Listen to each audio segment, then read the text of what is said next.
할렐루야. 모든 영광 하나님께 올려드립니다. 아멘. 우리 영상으로 예배하는 모든 지체들을 축복합니다. 코로나의 어려움, 위기 속에서 경제적 그리고 우리 건강의 위협도 있죠. 그리고 모든 경기가 위축되어 있는 이 상황 속에서 얼마 전 뉴스를 보니까 더 심해진 빈부격차를 다루는 그 뉴스 내용을 한번 접한 적이 있었습니다. 중간계층에 많은 어려움들이 있고 점점 더 늘어나고 있다는 그런 현실적인 어려움 문제들도 많이 있습니다. 우리가 이럴수록 천국의 소망을 더욱 바라볼 수밖에 없는 것 같습니다. 청년의 때 미래에 대한 암담함과 불안함 속에, 두려움 속에 지낼 수 있겠지만 그것보다 이 땅에 소망이 없고 오직 하나님 한 분만이 소망이라는 것을 철저하게 고백하는 그런 우리를 더 낮아지게, 그리고 더 우리를 하나님만 의지하게 하시는 그런 시간 아닐까 싶습니다. 오히려 이것을 우리가 기회 삼아 주께 더 무릎을 강하게 세우고 눈물로 우리의 기도를 올려드리는 시간, 중심의 기도로 하나님을 찾는 시간들이 되기를 원합니다. 지금 소아시아 7교회 관련된 말씀을 제가 강단의 기회가 되면 계속 연속적으로 나누고 있습니다. 주일 예배뿐만 아니라 금요철야 예배 때도 나눴었고요, 수요 예배 때도 나눴었습니다. 오늘은 5번째 주제로 4대 교회 관련된 말씀을 나누고자 합니다. 제가 이제 영상으로 여서 이렇게 말씀을 전하는데요, 이제 대면 예배가 되었을 때 오프라인으로 함께 대면하면서 예배하게 될 때는 이제 신년에 맞는 2021년도에 함께 달려갈 주제를 선포하면서 그에 따른 말씀으로 은혜를 나누겠습니다. 그래서 우선 영상으로 예배하는 기간 동안은 우리가 또 그런 주제를 나눌 수 있겠지만, 사실 그것보다 더 시급한 것은 우리가 정말 깨어 있어야 되는 게 무엇인가. 오늘 사대교회의 말씀을 보면서 그 부분을 한번 우리의 삶 속에 적용하기를 원합니다. 사대교회 관련된 말씀인데요, 명목주의 신앙을 벗으라 라는 제목으로 하나님의 은혜의 말씀을 나누겠습니다. 계시록 3장 1절로 6절 말씀인데요, 계시록 3장 1절로 6절 말씀입니다. 명목주의 신앙을 벗으라. 여러분, 명목주의라는 단어를 먼저 설명해 드리겠습니다. 이것은 겉과 속이 다른 상태로서 속은 비어 있으나 겉에 실속이 없는 상태, 겉모습에만 치중하여서 실속이 없는 상태를 명목적이다라고 얘기를 하죠. 우리가 내면 안에 있어야 할 신앙의 근본적인 뿌리, 하나님을 향한 사랑, 영혼을 향한 사랑이 없이 무엇인가 겉으로 드러나는 열심과 충성, 그리고 봉사와 섬김들, 그런 것에 치중이 되었을 때 사실 그것이 명목주의 신앙이라고 볼 수 있는데요, 오늘 사대교회에 대한 말씀을 보면서 하나님께서 왜 사대교회를 이렇게 책망하셨는지를 말씀을 통해서 한번 찾아보겠습니다. 우리 한 절씩 교독할게요. 3장 1절로 6절입니다. 사대교회의 사자에게 편지하라. 하나님의 7 영과 7 별을 가지신 이가 이르시되, 내가 너의 행위를 아노니 내가 살았다 하는 이름을 가졌으나 죽은 자로다. 너는 일깨어 그 남은 바 죽게 된 것을 굳건하게 하라. 내 하나님 앞에 내 행위의 온전한 것을 찾지 못하였노니. 그러므로 내가 어떻게 받았으며 어떻게 들었는지 생각하고 지켜 회개하라. 만일 일깨지 아니하면 내가 도둑같이 오리니 어느 때에 내가 이르는지 내가 알지 못하리라. 그러나 사대에 그 옷을 더럽히지 아니한 자 몇 명이 내게 있어 흰 옷을 입고 나와 함께 다니리니 그들은 합당한 자인 연고라. 이기는 자는 이와 같이 흰 옷을 입을 것이요 내가 그 이름을 생명책에서 결코 지우지 아니하고 그 이름을 내 아버지 앞과 그의 천사들 앞에서 시인하리라. 귀 있는 자는 성령이 교회들에게 하시는 말씀을 들을지어다. 아멘. 우리 명령 선포 한번 힘차게 가겠습니다. 있을지어다 선포합니다. 시작. 있을지어다 그대로 되니라. 하나님 보시기에 좋았더라. 있을지어다 그대로 되니라. 하나님 보시기에 좋았더라. 있을지어다 그대로 되니라. 하나님 보시기에 좋았더라. 잘 됩니다. 시작. 잘 됩니다. 더 잘 됩니다. 갈수록 더 잘 됩니다. 잘 됩니다. 더 잘 됩니다. 갈수록 더 잘 됩니다. 잘 됩니다. 더 잘 됩니다. 갈수록 더 잘 됩니다. 우리의 삶이 평안할지어다. 우리의 꿈과 비전 사명이 평안할지어다. 코로나로 고통 중에 있는 우리 대한민국이 평안할지어다. 대전 땅이 평안할지어다. 우리 한밭교회를 통해 이루실 부흥의 사역이 평안할지어다. 원로 목사님의 장자권 사역이 평안할지어다. 담임 목사님의 목양 사역이 평안할지어다. 평안할지어다. 아멘. 앞에 선포한 대로 하나님 이루십니다. 먼저 4대 교회가 위치했던 4대 지역은 여러분 지역적인 특징을 알아야 합니다. 우리 대한민국만 하더라도요, 각 지역마다 특색이 있습니다. 지방색들이 있어요. 뭐 충청도라면, 대전이라면 광역시지만 대전다운 특징이 있죠. 뭔가 양반스러운 특징이 있죠. 근엄하고 뭐 쉽게 화를 내지 않고, 그리고 또 절제하고 통제하고, 이런 부분에서 참 강점이 있는 도시가 바로 충청도 지역이죠. 반면에 뭐 전라도의 특색이 있고 경상도의 특색이 있죠. 그리고 수도권의 서울 지방의 특징이, 서울 지방은 아니죠, 서울 수도권의 특징이 있습니다. 이 4대 교회를 이해하려면요, 4대라는 지역이 어떤 지역인지를 먼저 이해해야 돼요. 이 4대는요, 지금으로 말하면 수도권에서도 가장 잘 사는 지역이라고 보시면 돼요. 가장 부유했던 도시입니다. 한번 띄워주실래요? 이 4대 지역은 고대 루디아 왕국의 수도로서 가장 부유했던 도시였어요. 고대 시대 때죠. 근데 그것이 유대인들에게 있어서는요, 구약 성경에도 가끔 나오긴 하는데, 곡이라는 단어를 좀 기억하실 거예요. 통독을 몇 번 하신 지체들은 왕의 이름 곡이라고 하는 그 대상을 많이 이제 심판하는 내용을 이제 나오는데, 유대인들은 루디아 왕을 곡이라고 불렀고 세상 끝에 등장하게 될 악한 권세에 대한 상징으로 여겼습니다. 그러니까 부의 절정을 이뤘던 도시인데, 반면에 사치와 향락의 도시였습니다. 그리고 아주 잘 살았기 때문에 그 도시에 들어가는 그 자체만으로도 4대 사람이다라는 것만으로도 자존심이 있는 거예요. 프라이드를 가질 만한 그런 지역이었습니다. 4대 유대인 공동체는 소아시아에서 규모가 가장 크고 중요한 역할을 가졌어요. 다른 소아시아 6개 있던 그 교회들보다 훨씬 더 많은 영향력을 갖고 있었고, 어떻게 보면 더 규모와 크기, 이 모든 면에 있어서 아주 안정되고 그 많은 영향력을 나타낼 수 있을 만큼의 손색 없는 외형적인 모습을 갖춰 있던 교회가 바로 4대 교회였습니다. 그리고 4대 교회는 영적인 업적을 많이 남겼습니다. 그래서 다른 지역 사람들로부터 크게 존경을 받았던 도시고요, 그런 교회였습니다. 그들의 부유함으로 영향력을 나타냈던 교회였습니다. 여러분, 여기까지의 설명을 보면 4대 교회는 뭔가 책망을 받기보다는 하나님이 그들에게 축복을 주셨기 때문에 그 축복으로 많은 영혼들을 섬길 수 있고, 많은 지역 그리고 소외받는 영혼들을 돌볼 수 있는 교회라고, 축복받은 교회라고 생각할 수 있습니다. 그런데 참 이상한 점이 나와요. 무엇이냐면 소아시아 7교회에서 유독 4대 교회만 칭찬을 받지 못합니다. 그렇게 섬겼는데 칭찬 한마디를 듣지 못했던 교회가 4대 교회였어요.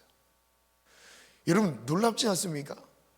많은 사람들로부터, 다른 지역에 생각해보면 그리스도인들로부터 추앙받는 교회였어요.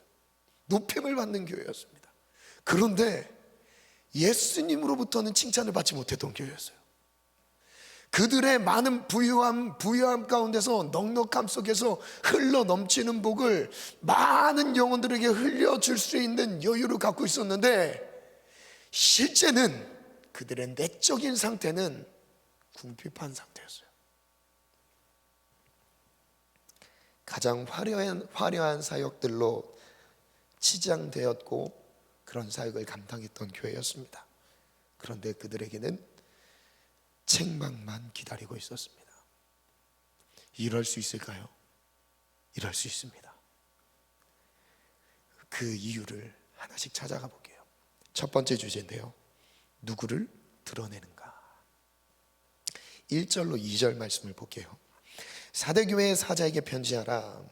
하나님의 일곱 영과 일곱 별을 가지신 이가 이르시되 내가 내 행위를 아노니 내가 살았다 하는 이름을 가졌으나 죽은 자로다. 우선 사대교회는요, 그 교회마다 제일 먼저 그 편지한 내용 중에 제일 먼저 언급하는 것은 그들에게 있어서 예수님이 어떤 분이신가요? 그들에게 있어서 예수님 자신을 어떤 분으로 묘사하는지 두 가지로 설명하죠. 일곱 영을 가지시니다, 그리고 일곱 별을 가지시니다. 이렇게 간단하게 소개합니다. 여러분, 일곱 영이라는 의미는요, 저는 두 가지로 한번 의미가 와닿았습니다. 하나는 소아시아 일곱 교회, 즉 소아시아 일곱 교회를 다스리는 것은 그들의 노력과 열심, 그의 부유함으로 그들이 영향력을 미치는 게 아니라 그 하나님의 일곱 영으로 다스리시는 분인데, 여러분, 이 소아시아 일곱 교회를 다스리신다는 건요, 하나님이 그 교회를 통치하신다는 것은 그 지역을 통치하신다는 것입니다. 그 지역을 다스리시는 분이 누구라는 거예요? 사대교회 너의 영향력이 아니라 하나님의 영, 예수 그리스도의 영이 다스리신다는 걸 강조하는 겁니다. 그리고 또 이어서 보면요, 일곱 별을 가지신 이가 말씀하신대요. 여러분, 일곱 별은 뭐라고 말씀하셨죠? 일곱 별은 그 계시록 1장 마지막 절에 제가 에베소 교회를 소개할 때 이 내용을 잠깐 언급했습니다. 일곱 별이라는 것은요, 일곱 교회의 사자를 의미합니다. 즉 그 교회의 지도자를 의미하는 거예요. 그 교회의 지도자를 가지신 분이 누구냐면요, 예수님인 거예요. 그 교회의 지도자를 세우신 분이 누구냐면요, 예수님인 거예요. 즉 교회의 사자, 리더는 예수님께 속했음을 말씀하고 계신 거예요. 즉 교회의 주체가 리더가 아니라 주체는 누구라고요? 예수님인 거예요. 여러분, 교회의 주체는 부유하여 리더십이 있는 이 사대교회의 리더가 아니라, 사대교회의 교인들이 아니라 누구라고요? 예수님이라는 거예요. 여러분, 언제 교만해지는지 아십니까? 언제 우리가 이 사대교회처럼 잘못된 명목주의의 신앙을 갖게 된지 아세요? 그 사람들에게 예수님이 말씀하실 거예요. 사대교회에게 자신을 드러낸 것처럼 교회에 일곱 별을 가지신 이가 이르시되. 질문입니다. 사대교회는 영적으로 어떤 상태였을까요? 사대교회는 영적으로 그들은 예수님이 진단하셨을 때, 사람들이 보았을 때 칭찬하는 교회 말고 예수님이 보셨을 때 사대교회는 어떤 교회였을까요? 그럼 여러분, 이것을 내 개인에게 적용할 때 나의 신앙은 어떤 신앙일까요? 말씀을 이어서 한번 더 가볼게요. 내 행위를 아노니 내가 살았다는 이름을 가졌으나 죽은 자다. 그리고 2절 같이 한번 읽어볼게요. 시작. 너는 일깨어 그 남은 바 죽게 된 것을 굳건하게 하라. 내 하나님 앞에 내 행위의 온전한 것을 찾지 못하였노니. 지금 여기에 1절과 2절에 반복적으로 나오는 단어가 있는데 이건 바로 행위에 대한 말씀입니다. 행위. 1절에는 내가 너희의 행위를 안다. 이 행위를 안다라는 의미는요, 사대교회가 얼만큼 많은 일을 한지 모르는 상태에서 예수님이 책망하신 게 아니에요. 이 사대교회가 하나님을 영광이라는 그 타이틀 안에서 얼마나 많은 일들을 감당했는지를, 많은 영혼들을 섬겼던 것을, 사대교회가 했던 영향력을 예수님이 모르셨던 게 아닙니다. 아셨다는 거예요. 너희의 행위를 아노니라고 말씀하시죠. 그런 다음에 이어서 말씀하시는 게, 너희는 살았다 하는 이름을 가지고 있는데 실상은 죽어 있는 자래요. 즉 이겁니다. 겉으로 보기에는 생명력 있게 보인다라는 거예요. 겉으로 보기에는 열정 있어 보인다는 거예요. 겉으로 보기에는 헌신한 것으로 보인다는 거예요. 그런데 내면의 상태가 죽어 있다고 말씀하세요. 원어로 보니까 이 내면에 죽어 있다는 이 단어는요, 시체라는 의미입니다. 이 내면은 죽어 있는 상태인 거예요.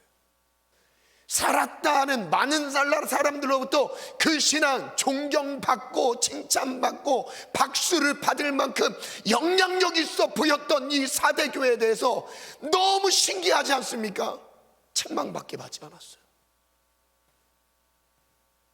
여러분, 그래서 사람들에 의해서, 많은 사람들 다수에 의해서 존경을 받는다고 해서 그것이 하나님의 기준에 합당하다라고 여길 수 있는 게 아니에요.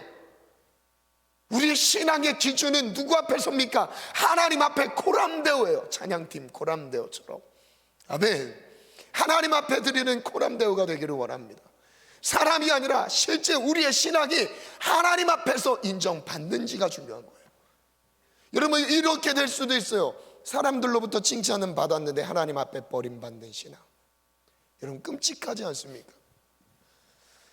지금 이 땅에서는 뭔가 편안하고 안정된 삶 속에서, 부유함 속에서 흘려보낼 수 있는 영향력을 갖춰줬는데 천국에서는 빈털터리의 인생일 수가 있습니다. 그게 바로 4대 교회였어요. 이유를 볼게요. 예수님은 4대 교회가 어떤 일을 했는지 다 아셨어요. 모르거나 짐작과 추측으로 말씀하셨던 게 아닙니다. 주변 지역에 영향력을 나타냈던 모든 행위들을 알고 있으셨어요. 그러나 그에 대한 평가는 아주 냉혹했습니다. 겉과 속이 다른 상태였어요. 그리고 2절에 나오는 너의 행위라는 이제 후반부 뒤쪽에 보면 내 하나님 앞에 내 행위를 온전한 것을 찾지 못했다라고 말씀하시죠. 또 행위에 대해서 말씀하세요. 이 행위가 뭔가?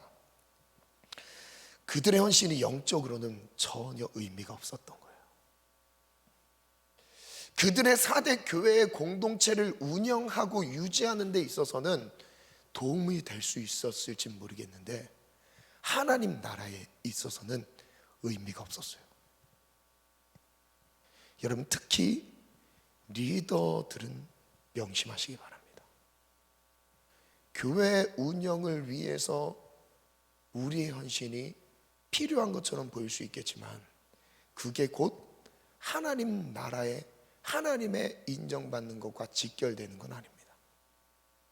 하나님께 인정받는 것은요, 지금 우리가 이렇게 예배를 드리더라도 어떤 사람은 30배의 은혜를, 어떤 사람은 60배의 은혜를, 어떤 사람은 100배의 결실을 맺는 예배들이 있어요. 하나님은 무엇을 보시냐면 우리의 중심을 보세요. 가식, 외식을 싫어하십니다. 겉과 속이 다른 명목주의 신앙에 대해서 그렇게 싫어하세요. 온전하다라는 이 단어를 보니까 플레로오라고 발음을 하는데 이것은 하나님의 뜻을 성취했다라는 뜻이에요. 하나님의 뜻을 이뤘다는 거예요.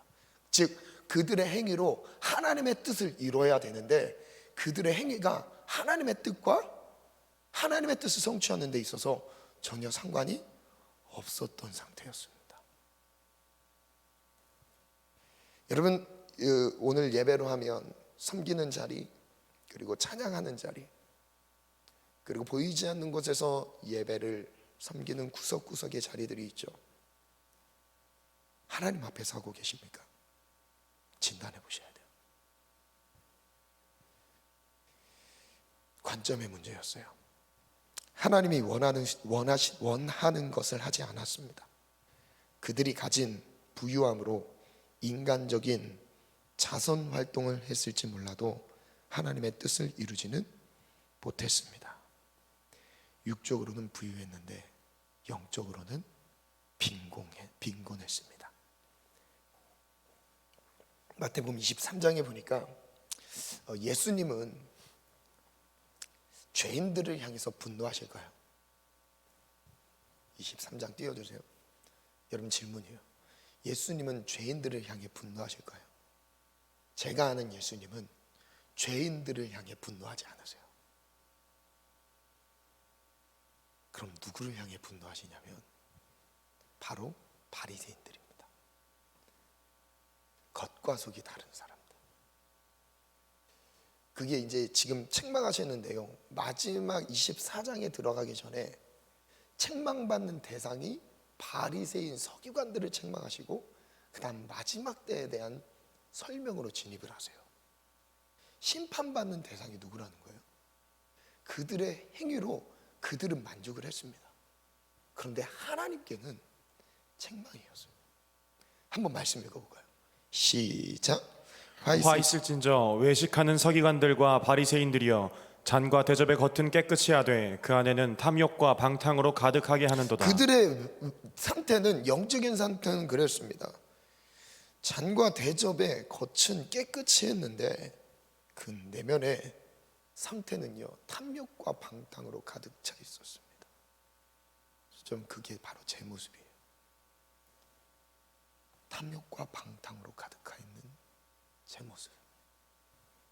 겉에 보여지는, 여러분 겉으로 보여지는 모습은 단정하게 절제 있게 보일 수 있지만 그 내면 안에 일어나는 죄의 충동들, 정욕의 찌꺼기들, 기회만 되면 내 삶을 막 집어삼킬 것처럼 일어나는 감정에 요동치는 문제들, 여러분 너무 많지 않습니까?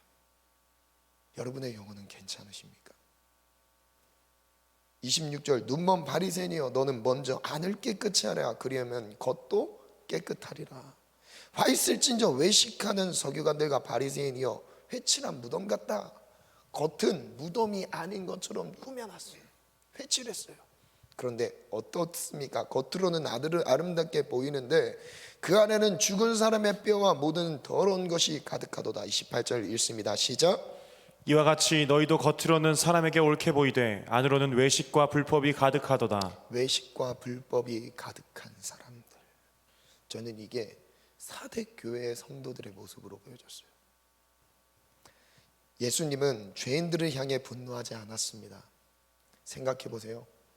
사회적 약자들을 찾아가셨을 때 예수님 분노하셨나요? 세리들을 찾아가셨을 때 예수님이 분노하셨습니까? 어부 베드로를 찾아가셨을 때 예수님이 분노하셨습니까? 그들이 예수님이 믿음 없이 물에 빠져 있는 베드로 보고 예수님이 분노하셨습니까? 예수님은 믿음 없는 모습으로도 분노하진 않으셨습니다. 한 번 더 생각해 보세요. 병든 자들, 그 죄로 인해서 눌려 있는 상태로 인해 그 원인이 죄인지 무엇인지 악한 영인지 모르겠지만 결국 육체적인 질병으로 시달리는 영혼들에게 예수님 찾아가셨을 때 분노하셨습니까? 여러분, 분노의 대상은 누구였다는 거예요? 죄를 드러내지 않는 자들이었어요. 자기의 죄를 감추고 있는 사람들. 그게 바로 책망의 대상이었어요. 그게 사대 교회 성도들의 모습이었어요. 왜냐하면 예수님은 죄인들을 위해 오셨어요. 예수님의 분노를 일으켰던 대상들, 바로 겉과 속이 다른 사람들, 죄악을 감추는 사람들이었습니다. 사대교회의 신앙을 한번 진단해 볼게요. 띄워주실래요? 첫 번째는요, 명목주의 신앙이었습니다. 외적으로 드러나는 것에 집중하는 신앙이었어요. 겉으로 내세우는 신앙이었어요. 그래서 겉으로 보여지지 않으면 내 마음에 채워지지 않는 상태. 그리고 두 번째는요, 자기 중심적인 헌신을 하고 있는 교회 성도들이었어요. 하나님의 마음이 없는 상태로 자기가 원하는 것을 행하는 상태였어요. 그게 사대교회 성도들의 헌신이었습니다. 결국 저는 이렇게 정리했습니다. 결국 자기 자신을 드러내는 신앙이었습니다. 자기 의에 취한 신앙이었습니다. 제가 이 내용을 묵상하면서 제가 군대에 있을 때 참 많이 묵상했던 찬양인데요, 그 가사를 지금 띄워주시겠어요? 시와 그림 3집에 있는 바람 속의 음성이라는 그 앨범 안에 나의 영성이라는 곡인데, 제가 이 찬양의 가사를 보면서, 이 찬양의 가사를 들으면서 참 많이 울었어요. 왜냐하면 저를 드러내려고 하는 그런 그 안에 그냥 아예 뭔가 환경이 되지 않더라도 그게 본질로서 저를 사로잡고 있다는 게 항상 느껴졌어요. 그 가사를 제가 한번 읽어드릴게요. 나의 작은 이름이 주보다 드러난다면 그분의 크신 이름 뒤로 시들어 떨어지기를. 나의 짧은 생애에 막이 내리는 날까지 내가 걸어온 이 길 위에 나의 흔적 남지 않기를. 내가 걸어온 이 길에 누구의 이름 남을지 내 안에 있는 나에게 비켜서라고 늘 말하네. 그렇게 내가 바라는 소망이 하나 있다면 그분의 이름 그 뒤로 비켜서는 것, 예수의 이름 그 뒤로 물러서는 것. 여러분, 영성이 무엇일까요? 영성. 진짜 영성이 무엇일까요? 나는 드러나지 않고 내 삶 속에서 예수님이 드러나는 것. 나의 행위가 감춰지고 예수님이 높임을 받는 것. 그런데 우리는 저는 그래요. 저는 제가 사실 우리 이 청년 공동체 안에서 제일 위험한 자리가 사실 제 자리거든요. 제일 많이 드러나는 자리. 찬양 인도자들 제일 많이 드러나는 자리. 찬양팀 앞에서 드러나는 자리. 앞에서 섬기는 자리. 보이지 않는 곳에 섬기는 게 아니라 드러난 자리. 사역자들 드러난 자리죠. 그래서 우리는 끊임없이 기도하셔야 돼요. 끊임없이 눈물을 흘리셔야 돼요. 내 삶을 통해 예수님만 드러나기를. 두 번째입니다. 명목주의 신앙을 벗으라. 2절 3절을 한번 같이 읽겠습니다. 시작. 너는 일깨어 그 남은 바 죽게 된 것을 굳건하게 하라. 내 하나님 앞에 내 행위의 온전한 것을 찾지 못하였노니 그러므로 내가 어떻게 받았으며 어떻게 들었는지 생각하고 지켜 회개하라. 만일 일깨지 아니하면 내가 도둑같이 이르리니 어느 때에 내게 이르는지 내가 알지 못하리라. 아멘. 두 가지 동사에 제가 한번 집중해 봤습니다. 하나는 굳건하게 하라. 2절에 나오죠. 명목주의 신앙에 빠져 있는, 거기에 숨어 있는 사대교회 성도들에게 필요한 건 굳건하게 하는 거였어요. 그리고 두 번째는 회개하는 거였습니다. 이 두 단어에 초점을 두고 한번 볼게요. 굳건하게 하라. 이 원어를 보니까 일깨어, 2절에 나오는 일깨어라는 동사가 있습니다. 그레고레오라고 발음하는 헬라어인데요, 이 단어의 뜻은 깨어있다, 정신을 차리다, 잠에서 눈을 뜨다, 죽음에서 일어나다 라는 의미를 가지고 있습니다. 즉 무슨 뜻이냐면 사대교회는 영적으로 잠들어 있는 상태였어요. 그들의 잠을 주님이 지금 깨우고 계신 겁니다. 세상으로는 부유했지만 영은 죽어 있는 상태였습니다. 즉 하나님과의 관계가 차단되어서 하나님을 삶 속에서 상실한 상태가 그들의 모습이었어요. 그들의 세상적인 위상은 대단했습니다. 그러나 하나님에게는 초라한 모습이었습니다. 두 번째 단어인데요, 굳건하게 하라. 이 뜻은요, 스테리조 이렇게 발음해요. 이 뜻은 굳게 고정하다, 어떤 방향으로 단호히 돌리다 라는 뜻이에요. 방향성을 다루면서 그 방향성에 있어서 흔들리지 않는 고정시키는 자세를 바로 굳건하게 하다라는 단어예요. 스테리조, 바로 이런 뜻입니다.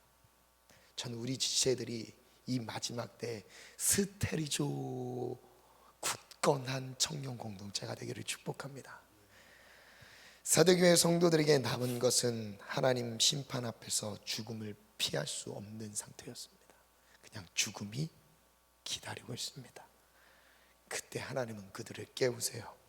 그래서 죽음의 길에서 돌이키라고 말씀하십니다. 그리고 두 번째, 회개하라. 참 이 부분을 보면요, 3절을 다시 한번 띄워주시겠어요? 3절을 보니까 그러므로 내가 어떻게 받았으며, 이해를 잘 하셔야 돼요.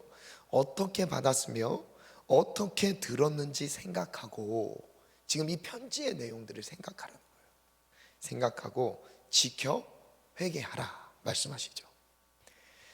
지금 예수님이 사대교회를 향해서 들려주고자 하시는 메시지를 들으라는 거예요. 이 명목주의에 빠져있는, 사람들의 칭찬에 빠져있는, 자기의에 취해 있는 사대교회 성도들을 향해서 거기서 나와서 내가 들려주는 이 소리를 들으라고 말씀하고 계시는데, 저는 한번 정리해 봤습니다. 글을 띄워주시겠어요? 지금 사대교회는 예수님의 뜻을 받았고 예수님의 말씀을 듣고 있습니다. 사대교회는 부유했습니다. 하지만 예수님은 그들의 헌신을 원하시지 않았습니다. 지금 예수님의 뜻을 받으라고 하십니다. 예수님의 말씀을 들으라고 하십니다. 우리에게도 말씀하십니다. 주님을 위해 헌신하는 것이 중요한 것이 아닙니다. 그것이 하나님의 뜻과 일치합니까? 그것이 예수님의 말씀을 이루는 것입니까? 지금 그것을 우리에게 질문해 보셔야 돼요. 내가 지금 섬기는 자리, 교회에서 예배를 드리는 가장 기본적인 예배부터 우리가 섬기는 자리, 가정이든 일터이든 교회이든 모든 영역에서의 그 섬김이 하나님의 뜻과 일치한가, 예수님의 말씀을 이루는 것인가 질문해 보셔야 되는 거예요. 하나님 없는 열심에 취해 있는 사대교회를 일깨우시듯이 지금 우리의 신앙을 일깨우고 계십니다. 여기서 보니까 두 단어의 동사를 또 한번 살펴볼게요. 이 3절에서 어떻게 받았으며 어떻게 들었는지 뭐하라고요? 생각하고 지켜 회개하라. 회개를 말씀하시기 전에 두 가지 동사를 또 말씀하세요. 하나는요, 생각하고 지켜서 회개하라. 무슨 뜻일까요? 뭘 생각하라고 말씀하실까요? 뭐냐면요, 생각하다라는 뜻은요, 문에온요, 기억을 더듬는 거예요. 회상하는 거예요. 즉 과거에 자기가 섬겼던 일들을 떠올리는 거예요. 자기의 행위들을 떠올리는 겁니다. 그런 다음에 지키래요. 테레오, 지금 손실에 나 있는 이 상태에서 손실이 나지 않도록 자기를 지키라는 거예요. 하나님의 명령을 따라 주의를 기울이라고 말씀하시는 거예요. 그래서 정리해봤어요. 사대 교회 성도들이 감당했던 지난날의 사역들을 기억해 보라는 것입니다. 기억을 더듬어 영적인 손실을 깨닫고 거기에서 지켜내라는 것입니다. 예수님이 사대 교회 성도들도 사랑하셨나 봐요. 그래서 그들을 깨우고 계십니다. 만약 그들이 일 깨지 않는다면 도둑같이 불현듯 하나님의 심판이 임할 거라 말씀하십니다. 마지막 주제인데요, 세 번째, 흰옷을 입을 것이라. 4절 5절 말씀인데요, 우리 같이 한번 읽겠습니다. 시작. 그러나 사대에 그 옷을 더럽히지 아니한 자 몇 명이 내게 있어 흰옷을 입고 나와 함께 다니리니 그들은 합당한 자인 연고라. 이기는 자는 이와 같이 흰옷을 입을 것이요 내가 그 이름을 생명책에서 결코 지우지 아니하고 그 이름을 내 아버지 앞과 그의 천사들 앞에서 시인하리라. 아멘. 행위는요 보통 옷으로 비유해서 우리에게 설명하십니다. 예수님께서 더러운 옷을 입었다, 그 말은 예수님께서 우리를 말씀하실 때 더러운 옷을 입었다, 때로는 옷이 깨끗한 흰 옷을 입었다라고 말씀하신 것은 우리의 신앙의 행위에 대한 상태를 보여주는 것이죠. 신앙의 행위의 상태를 보여주는 것입니다. 그러면 오늘 이 4절 5절에 나오는 이 사대교회가 입고 있었던 상태를 한번 볼게요. 4절 띄워보세요. 4절에 보니까 옷을 더럽히지 아니한 자라고 말씀하세요. 옷을 더럽히지 아니한 자. 그 사람은 어떤 옷을 입었대요? 내게 있어 흰 옷을 입고, 같은 의미죠. 흰 옷. 이 흰 옷을 입은 사람들은 나와 함께 다니리니, 하나님과 함께하는 삶이래요. 그리고 그 사람을 뭐라고 말씀하시면 합당한 자라고 말씀하십니다. 즉 옷을 더럽히지 않은 자, 흰 옷, 하나님 앞에, 예수님 앞에 합당한 자, 같은 의미인 거예요. 그리고 또 이렇게 말씀하세요. 5절 시작부터 보니까 그 사람은 어떤 사람이에요? 이기는 자라고 말씀하세요. 이기는 자. 여러분, 신앙생활의 승리의 개념이 무엇입니까? 깨끗함을 유지하는 거예요. 정결하게 살아가는 거예요. 거룩함을 유지하는 거예요. 하나님과 동행하는 거예요. 하나님의 뜻을 이루는 거예요. 하나님이 나에게 주신, 나에 맡겨진 일을 하나님의 뜻 안에서 합당한 자로 여겨지도록 하나님 앞에서 행하는 것입니다. 이게 바로 이기는 신앙이에요. 여러분, 흰옷을 입는다는 것은요, 질문인데요, 바로 이런 개념이에요. 계시록 7장 13절 14절 말씀 보니까 장로 중 하나가 응답하여 나에게 이르되 이 흰옷 입은 자들이 누구며 또 어디서 왔느냐. 여기 14만 4천에 대한 내용이거든요. 그리고 구원받은 무수한 많은 수많은 무리들에 대한 말씀입니다. 그 사람들이 천국을 보고 있는 이 환상 중에, 요한의 환상 중에 뭘로 보이죠? 흰 옷 입고 있는 무리로 보여집니다. 그래서 질문해요. 흰 옷 입은 자들이 도대체 어디서 나왔느냐? 그때 14절 이렇게 말합니다. 내가 말하기를 내 주여 당신이 하십니다 하니 그가 나에게 이르되 이는 큰 환난에서 나오는 자들인데. 흰 옷 입은 사람들의 공통점이 있습니다. 그들은 환난 가운데서 인내했던 사람들이에요. 예수를 믿는 이유 때문에 핍박과 조롱과 멸시와 천대와 박해까지 심지어 죽음까지 당하면서도 환난을 통과했던 사람들, 그 사람들이 누굽니까? 흰옷 입은 자들이었어요. 그 흰옷 입은 사람들의 정체성이죠. 큰 환난에서 나오는 자들. 여러분, 환난을 견딜 마음의 준비가 되셨습니까? 조금의 오해와 아픔과 상처가 있어도 흔들리는 모습이십니까? 그 오해만 쌓여도 그거 인해 원한과 관계적인 어려움과 아픔들을 느끼고 있지 않으십니까? 이유 없이 나를 몰아가며 핍박하는 대상을 만났을 때 여러분 어떻게 하실 겁니까? 예수를 믿는 이유 때문에 나랑 전혀 관계없는 사람이 예수를 믿는 이유 때문에 나를 죽인다고 하면 여러분 용서할 수 있으십니까? 이 신앙 안에 공동체 안에서도 만약에 가족 관계 안에서도 용서하지 못한다면 어떻게 그 사람을 내가 받아들이겠어요? 여러분, 핍박 자체를 지금 받을 준비를 하셔야 돼요. 환난의 날, 큰 환난을 통과하는 자 누구라고요? 흰옷 입은 무리들, 구원받은 자들. 여러분, 구원은요 십자가의 길을 함께 걸어가는 자들의 것입니다. 예수님이 가신 그 길을 따라가는 자들이에요. 예수님이 가신 길로만 행하는 자들이에요. 좁은 길로 행하는 것이에요. 아멘. 그래서 우린 품지 못할 사람이 없어요. 품지 못할 사람이 있다는 그 자체가 무엇이냐면 지금 아직 내가 예수님의 길, 그 고난에 동참하지 않고 있다는 겁니다. 근데 그 사람들의 흰옷, 큰 환난에서 나오는 자들인데 그 흰옷을 설명하세요. 왜 흰옷이냐? 말씀 띄워주세요. 어린 양의 피에 그 옷을 씻어 희게 하였느니라. 예수님의 피로 씻은 거예요. 십자가에 은혜가 있는 자들이에요. 십자가로 죄 사함을 받은 자들입니다. 십자가의 피로 모든 죄악의 죄 사함 받고 환난 가운데 통과한 사람들, 그게 바로 누구예요? 흰옷 입은 자들이에요.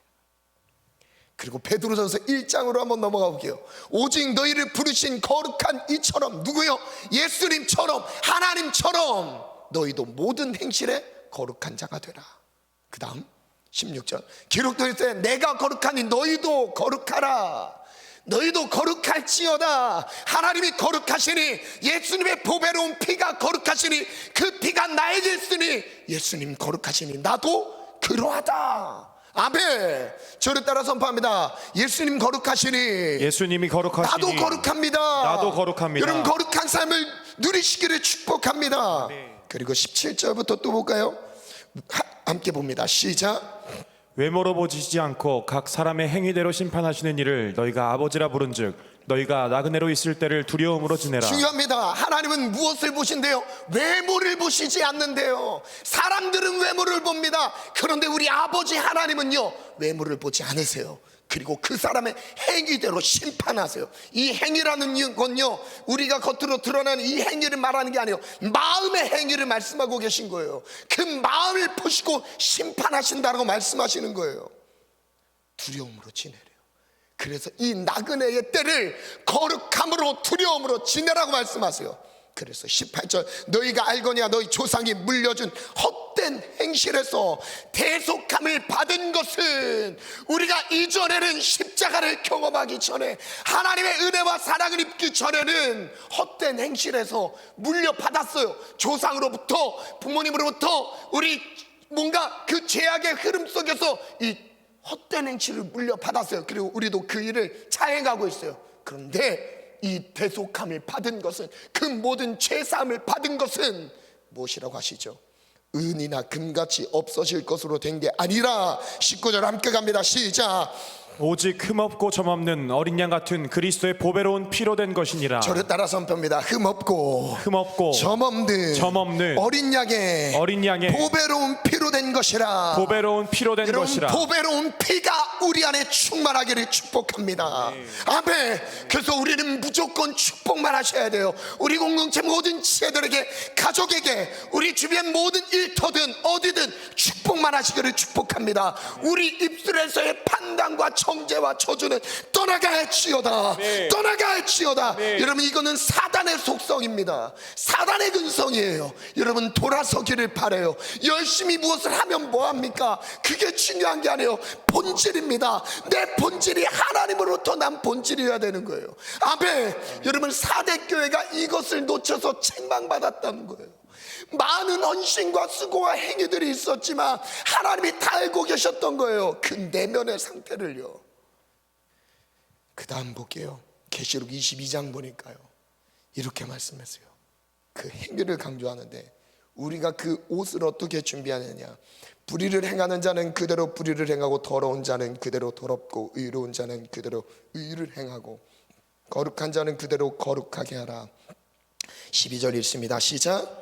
보라, 내가 속히 오리니 내가 줄 상이 내게 있어 각 사람에게 그가 행한 대로 저를 갚아주리라. 따라 선포합니다. 내가 행한 대로 그대로 갚으신다. 그대로 갚으신다. 여러분, 그 갚으시는 게 이 땅에서도 갚으시지만요, 더 무서운 것은 이 땅에서 갚으실 때 깨달을 수는 있겠지만, 그것을 깨닫지 못하고 돌이키지 않고 회개하지 않으면 어디서 갚으신대요? 죽음 이후에 여러분, 피할 수 없는 심판을 당하게 되는 거예요. 그래서 나는 알파와 오메가요, 처음이요 마지막이다, 시작과 마침이라. 14절 읽습니다. 시작. 자기 두루마리를 빠는 자들은 복이 있으니 이는 그들이 생명나무에 나아가며 문들을 통하여 성에 들어갈 권세를 받으려 함이로다. 저를 따라 선포합니다. 나의 두루마기를 빠는 자가 복 있는 자다. 빠는 자가 복이 여러분, 있는 자다. 실제 복 있는 자가 누굽니까? 내 옷은, 내가 입고 있는 이 옷을 빠는 자예요. 빠는 자입니다. 예수의 피로 빠는 자, 죄의 삶으로 더러운 죄악들을 씻어내는 자, 이게 복 있는 자래요. 반주 준비해 주시고요. 내가 보니, 계시록 20장 12절 15절이니까요. 또 내가 보니, 똑바로 보고 싶어요. 죽은 자들이나 큰 자나 작은 자나 그 보좌 앞에 서 있는데 책들이 펴 있습니다. 또 다른 책들이 펴졌습니다. 생명책입니다. 죽은 자들이 자기 행위를 따라 책들에 기록된 대로 심판을 받습니다. 여러분, 이 책은 무엇이냐면, 여러분이 행한 그대로, 여러분, 계시록 말씀 정말 무섭지 않습니까? 지금 내가 행한 대로 다 내 행위가 기록된 책이 있어요. 내가 말한 대로, 내가 미워한 대로, 내 마음에 증오한 대로, 내 마음에 내 의를 내세운 대로 다 기록된 책이 있습니다. 죽은 자들이 자기 행위를 따라 책들에 기록된 대로 심판을 받습니다. 책들에 기록된 대로 심판을 받아요. 거짓말을 할 수가 없어요. 하나님의 영광 앞에 섰을 때 내 행위, 지금은 사람들은 속일 수 있어도 하나님을 속일 수 없습니다. 바다가 그 가운데서 죽은 자들을 내줬습니다. 또 사망과 음부도 그 가운데서 죽은 자들을 내줍니다. 각 사람이 자기 행위대로 심판을 받습니다. 여러분 괜찮으십니까? 여러분 사대교회 유명했어요. 이 교회는 그 시대 소아시아 7교회의 가장 저명한 사람들이 질비했고요, 가장 부유하면서 많은 영향력을 나타냈던 교회입니다. 그런데 하늘나라에 상이 없었어요. 끔찍합니다. 사망과 음부도 불못에 던져지니 이것은 둘째 사망 곧 불못이라. 누구든지 생명책에 기록되지 못한 자는 불못에 던져지더라. 여러분 영혼 괜찮으십니까? 사대교회에 주시는 약속입니다. 두 가지를 강조하세요. 흰옷을 입을 것이다. 그 이름을 아버지 앞과 천사들 앞에서 시인할 것이다. 리차드 포스터의 영성훈련과 성장이라는 책에서 섬김의 훈련이라는 내용을 제가 발췌했는데, 이것을 조금 더 번역본이기 때문에 알아보기 쉽게 제가 정리를 해봤습니다. 한번 내 섬김이 자기 의에서 나오는 섬김인지 참된 섬김인지를 마지막 점검해보고 기도에 들어가겠습니다. 첫 번째, 자기 의에서 나오는 섬김은 인간의 노력을 기반으로 한다. 어떻게 섬길지를 계산하고 계획하는데 막대한 힘을 소비한다. 그러나 참된 섬김은 내면 깊은 곳에 계신 거룩하신 분과 관계에서 나온다. 두 번째, 자기 의에서 나오는 섬김은 거창한 것을 섬기기를 즐겨하며 좋은 결과를 얻는 데 관심을 갖습니다. 그러나 참된 섬김은 작은 섬김과 큰 섬김을 구분하지 못한다. 오히려 작게 보이는 섬김에 끌린다. 자기 의에서 나오는 섬김은 외적 보상을 요구한다. 사람들의 칭찬과 평가에 예민하게 반응하게 된다. 그러나 참된 섬김은 숨겨진 것을 만족하게 여기며 사람들로 인해 주목받는 것에 크게 신경 쓰지 않는다. 오직 주님이 인정해 주시는 것에 만족을 느낀다. 자기 위해서 나오는 섬김은 보답이 없는 섬김의 불편함을 느낀다. 그러나 참된 섬김은 계산하지 않고 섬긴 자체의 기쁨을 느낀다.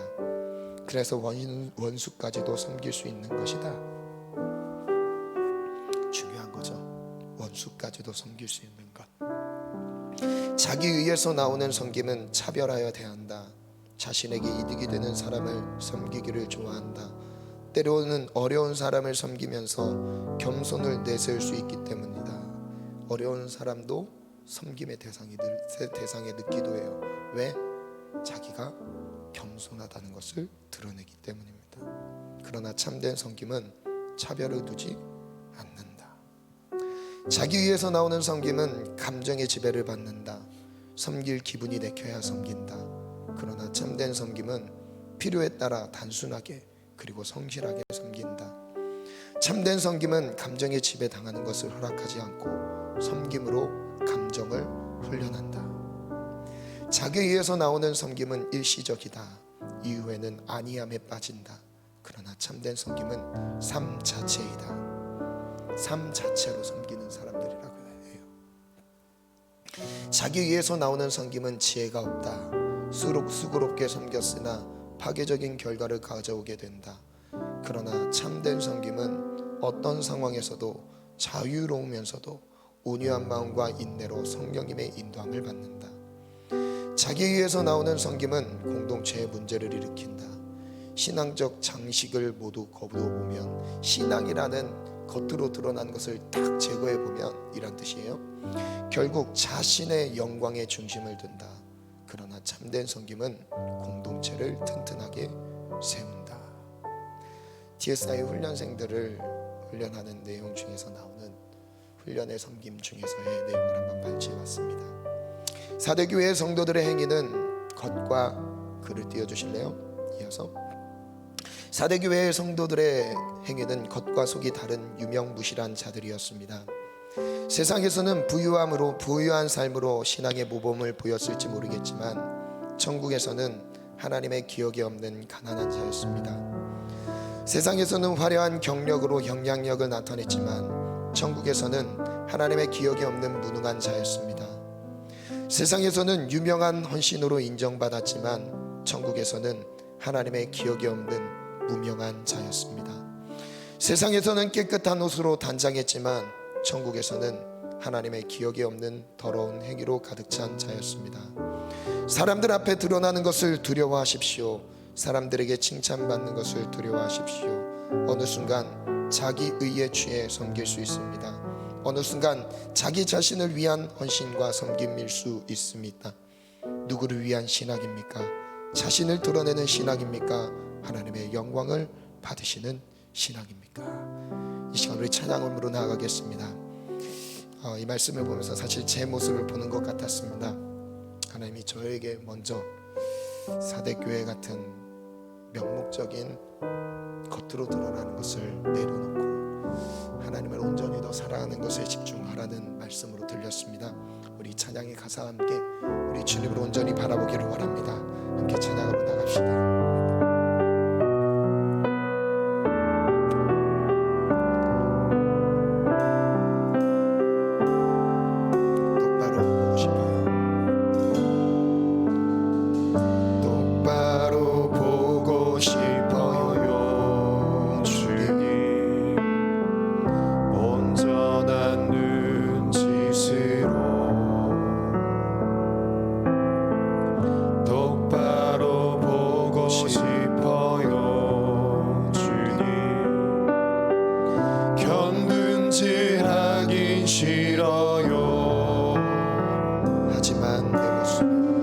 하지만 내 모습은 온전치 않아. 세상이 보는 눈은 마치 날 죄인처럼 멀리하며 외면을 하네요.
하나님 바로 나의 모습임을 고백합니다. 하나님 나를 받아주옵소서. 만들어 놓으셨나요? 주께 드릴 것을 사모하는 이 마음 생명도 달라시며 십자가에 놓겠으니 거울 뿐인 두 신 속에 참빛을 심게 하시고 아직뿐인 세상 속에 미랄로 썩게. 우리 먼저 회개함으로 나가겠습니다. 명목주의 신앙을 벗어내기 원합니다. 겉으로 드러나는 외적인 모습에 묶여있지 않게 도와주옵소서. 체면 때문에 예수 믿지 않게 하소서. 체면 때문에 헌신하지 않게 하소서. 하나님 겉에 매여있는, 하나님 겉 모습에 매여있는 나의 삶이 있다며 하나님 오늘 그 모든 것을 깨뜨리시고 하나님 실속 있는 믿음으로 나아가게 도와주옵소서. 우리 주여 삼창 기도하며 나아갑시다. 주여, 주여, 주여.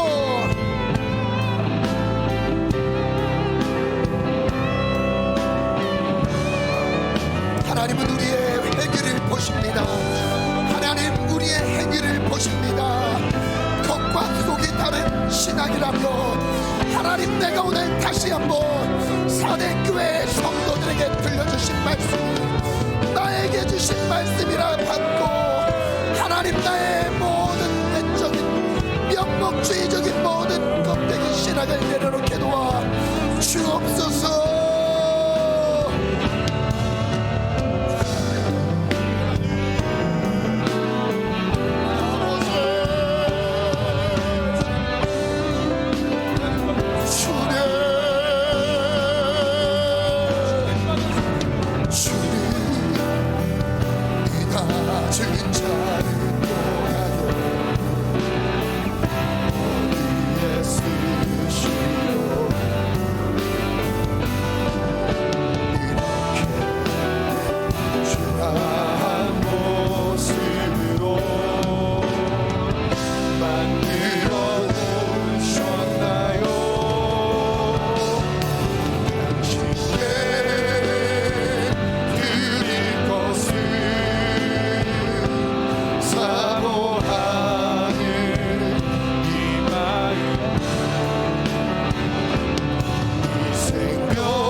기도하면서 나아가겠습니다. 지금 해당되는 기도 제목이 있다면 자리에서 일어나서 하나님 앞에, 하나님 내가 여기 서 있습니다. 죄인인 나가 나를 여기, 나를 주님 받으소서.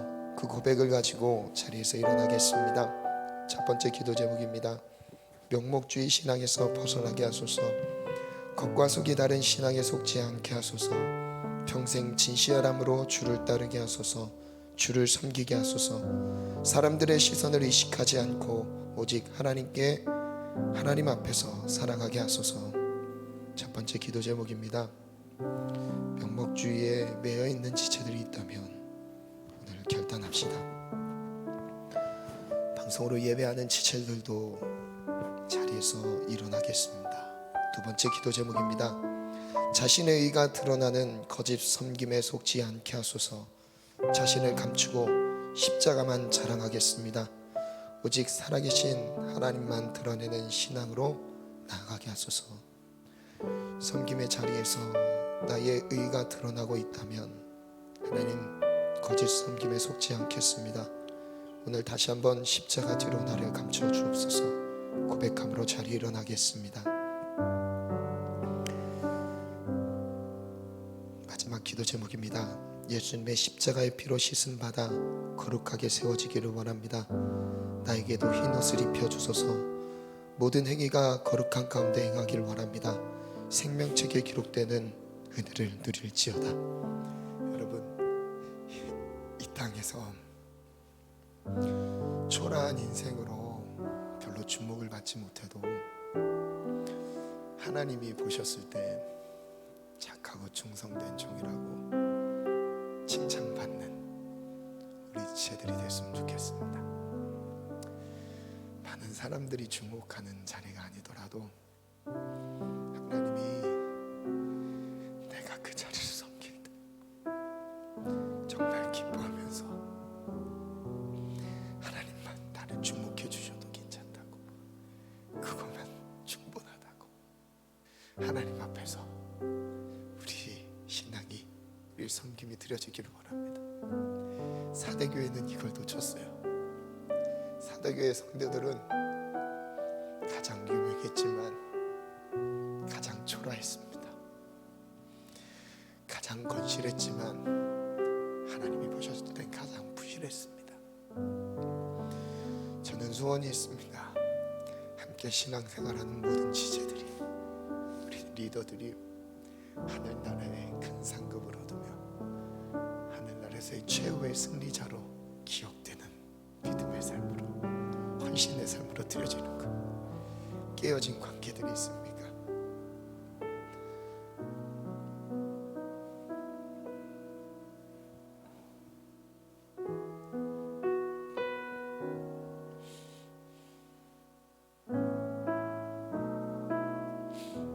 다시 한번 우리 십자가 앞에 내면을 다시 한번 내려놓고 곰곰이 진단해 봅시다. 하나님 도와주소서. 예수님의 십자가를 주목합니다. 십자가의 피로 우리를 거룩하게 하소서. 우리에게 흰 옷을 입혀주소서. 큰 환란에서 나오는 자들, 흰 옷 입은 무리들, 그 이름을 기록하여 기억해 주시는 자들, 바로 우리가 되기를 원합니다. 주님, 우리를 받으소서. 우리를 기억하소서. 하나님, 명목주의 신앙은 떠나갈지어다. 하나님 앞에 진실하고 정직한 가운데 나아갈지어다. 거짓 섬김에 속지 말지어다. 주여, 삼창 기도하며 나아갑니다. 주여, 주여, 주여. 하나님 도우소서. 하나님, 명목주의 신앙에서 벗어나게 하소서.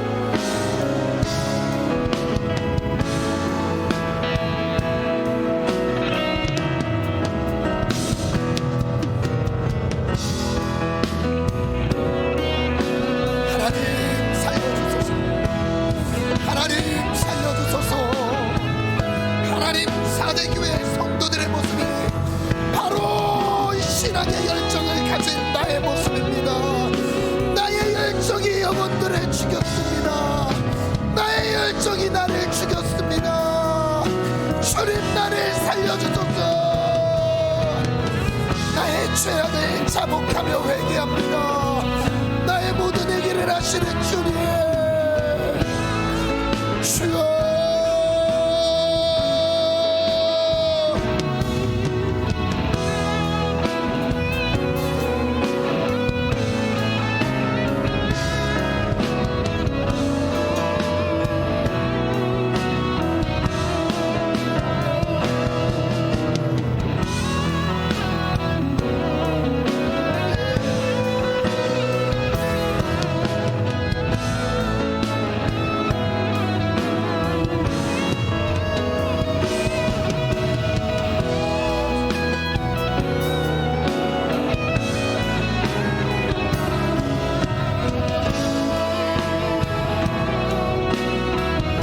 십자가의 보혈의 능력으로 더러워진 우리 옷을 빨기를 원합니다.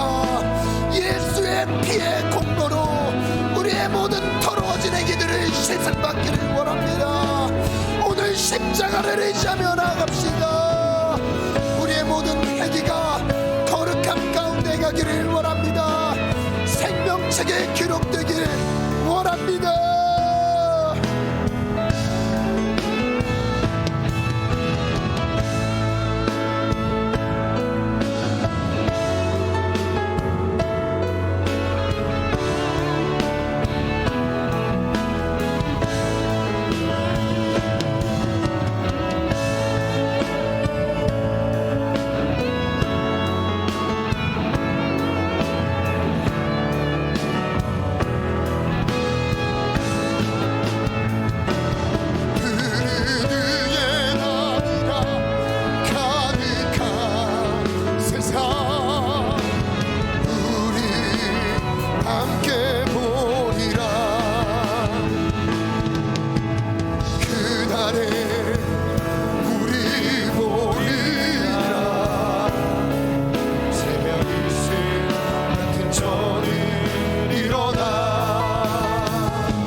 하나님 모든 지체들이 각자의 처소에서 말씀과 기도로 승리하게 도와주옵소서. 견디게 도와주시옵소서.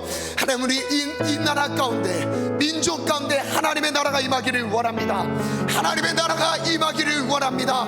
하나님 부흥을 허락하여 주옵소서. 하나님의 부흥의 세대가 일어나게 도와주옵소서. 하나님 마지막 때 다시 한 번의 부흥을 준비하고 계시다며 하나님 우리 한밭제일교회 청년부를 주목하여 사용하여 주옵소서. 하나님 우리가 부흥의 일꾼들로 인신되기를 원합니다. 하나님의 나라가 임하기를 간절히 원합니다. 우리 다같이 주여 삼차 기도합니다. 주여 주여 주여. 하나님 주여 하나님 하나님의 부흥을 꿈꾸라. 하나님의 부흥을 꿈꾸라.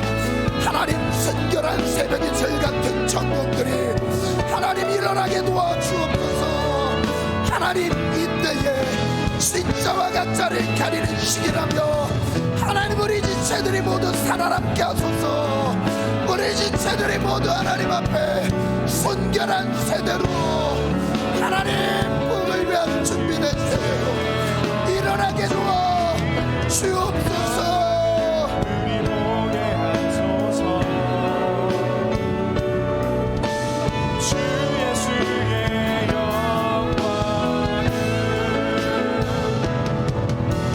주 영원 그를 주소서.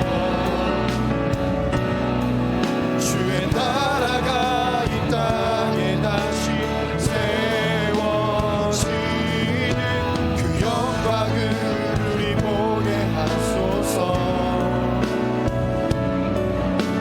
주 예수의 영광을.